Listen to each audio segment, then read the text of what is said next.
Guys, कैसे हो आप? आपका स्वागत है मेरे चैनल स्टडी बाय सीमा में। तो आज आपके लिए जो मैं टॉपिक लेके आई हूँ वो लेके आई हूँ वर्गमूल, और उसको किस विधि से अपने हल करेंगे। वर्गमूल ज्ञात करने की दो विधि होती है, एक होती है अभाज्य गुणनखंड विधि और सेकंड जो विधि होती है वो आती है भाग विधि।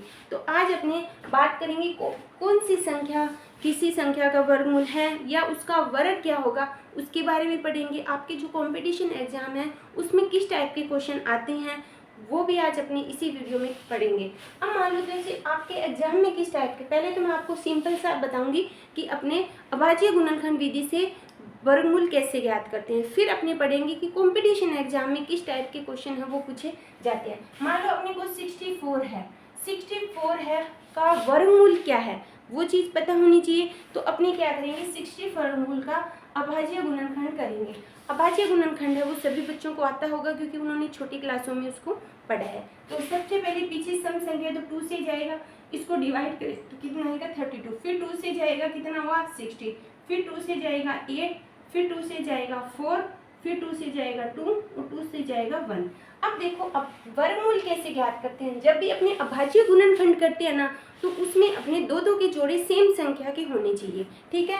अब देखो इसमें एक तो 2 का जोड़ा है तो इसमें से एक ले लिया, एक सेम जोड़ा है तो इसका मतलब एक ले लिया, और ये सेम जोड़ा है। अब देखो इसमें कंप्लीट जोड़े बन रहे हैं। अगर यहाँ पे कोई भी संख्या रह जाएगी ना तो इसका मतलब उसका कोई भी वर्गमूल नहीं होगा, यानी कंप्लीट दो दो के जोड़े बनेंगे तो वो किसी भी संख्या का उसका वर्गमूल हो सकता है। अगर वो जोड़े नहीं बन रहे, कोई भी संख्या रह गई तो इसका मतलब वो किसी भी संख्या का उसका वर्गमूल नहीं है, ठीक है। ये तो सिंपल था कि अपने वर्गमूल है वो कैसे ज्ञात करते हैं। अब आपके एग्जाम में किस टाइप के क्वेश्चन है यहाँ से पूछे जाते हैं उसकी बात करते हैं। मान लो आपके एग्जाम में कोई भी संख्या दे दी, 64 दे दिया, ठीक है, 32 दे दिया, 81 दे दिया, और अपनी बात करते हैं 49। अब आपके एग्जाम में क्वेश्चन आ गई, ये तो मैंने सिंपल संख्याएं ली है। एग्जाम में कैसे पूछेगा, इनमें से कौन सी संख्या एक पूर्ण वर्ग नहीं है, ठीक है, यानी इसमें से कौन सी संख्या एक पूर्ण वर्ग संख्या नहीं है, इस टाइप का क्वेश्चन पूछा जाएगा।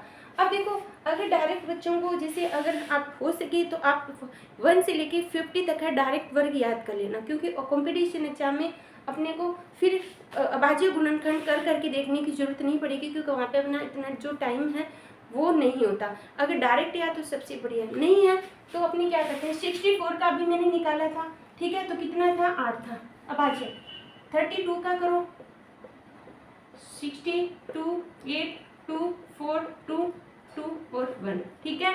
तो ये 2 का जोड़ा, ये 2 जोड़ा यहाँ पे नहीं बन रहा, इसका मतलब इसका कोई भी वर्ग, ये पूर्ण वर्ग नहीं है। इसमें जोड़ा बन रहा है तो इसका मतलब इसका वर्गमूल कोई भी संख्या नहीं है। 81 की बात करूं, 3 पे जाएगा, 2, 7, 3, 9, 3, 3, 3, 1, यानी 3 का जोड़ा बन रहा है, 18 का, यानी ये भी पूर्ण वर्ग है। 49 की बात करूँ तो 49 ओनली 7 की टेबल में आता है, इसका मतलब इसका जोड़ा बना है तो ये भी पूर्ण वर्ग है, ये भी।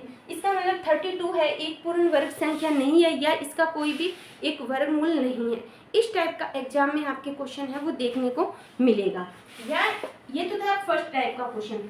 जो सेकेंड टाइप का क्वेश्चन है वो कैसे मिलेगा, मान लो आपका क्वेश्चन आ गया, क्वेश्चन कोई भी संख्या अपने मान सकते हैं 125 को किससे मल्टीप्लाई करें कि वो एक पूर्ण वर्ग बन जाए, पूर्ण वर्ग संख्या बन जाए। इस टाइप का क्वेश्चन है। यहाँ पे तो मैंने मल्टीप्लाई की बात करी है, कई बार क्वेश्चन में आता है कि इसको किससे डिवाइड करें कि वो पूर्ण वर्ग बन जाए, या इसको किससे मल्टीप्लाई करें कि वो पूर्ण। ऑप्शन आ जाएगा आपका, ए ऑप्शन आ जाएगा 3, बी ऑप्शन आ जाएगा 4, सी ऑप्शन हो जाएगा 5 और डी ऑप्शन आ जाएगा 15, ठीक है। अब देखो इसको किससे मल्टीप्लाई करूं कि वो एक पूर्ण वर्ग संख्या बन जाए। 125 का अपने अभाज्य गुणनखंड करेंगे, 2 से गया, सॉरी 2 से नहीं जाएगा, ठीक है, 3 से भी नहीं जाएगा, 5 से 2, 5, फिर 5 से 5, 5, फिर 5 से 1। अब देखो पूर्ण वर्ग बनाना है, पूर्ण वर्ग बनाने के लिए दो दो के जोड़े से, इसमें 2 का जोड़ा बन रहा है, इसमें नहीं बन रहा, तो इसको मैं किससे गुना करूं 5 से, तो आंसर क्या हो जाएगा 5 हो जाएगा। इसी तरह मान लो यही संख्या यहाँ पे डिवाइड आ जाए, ठीक है, तो अब देखो यहाँ तक था डिवाइड का मतलब इसको किससे, यानी 5 इंटू 5 इंटू 5 इसके फैक्टर है, तो इसको मैं किससे भाग दूं कि, तो मैं इसको 5 से, तो 5 से 5 कट गया तो ये हो जाएगा 5 बचा, ठीक है। यानी इसको मैं किससे डिवाइड करूं कि वो पूर्ण, जब 5 से डिवाइड करेंगे तो वो पूर्ण वर्ग बनेगा, और 5 से अगर मल्टीप्लाई भी करेंगे तो भी वो पूर्ण वर्ग बन जाएगा। अगर मैं इसको 5 से मल्टीप्लाई करूं तो 125 बनता है, 125 है 25 का पूर्ण वर्ग संख्या है। तो इस तरह जो वर्गमूल है उसमें सिंपल एक अभाज्य मतलब कोई भी संख्या दे सकती है कि इसका वर्गमूल क्या होगा या इसका वर्ग क्या होगा। सेकंड जो क्वेश्चन आता है, किसी भी संख्या को किससे मल्टीप्लाई करें कि वो एक पूर्ण वर्ग बन जाए, या आपने कह सकते हैं किसी संख्या को किससे डिवाइड करें कि वो पूर्ण वर्ग बन जाए। और जो चौथा क्वेश्चन आता है, इनमें से कौन सा वर्ग है या इनमें से पूर्ण वर्ग नहीं है। इस टाइप के क्वेश्चन है आपके एग्जाम में काफ़ी देखने को मिलता है। तो आई होप आपको ये वीडियो अच्छी तरह समझ आ गई होगी। वीडियो अच्छी लगे तो लाइक करना, वीडियो को ज़्यादा से ज़्यादा अपने दोस्तों में शेयर करना। थैंक यू बच्चों।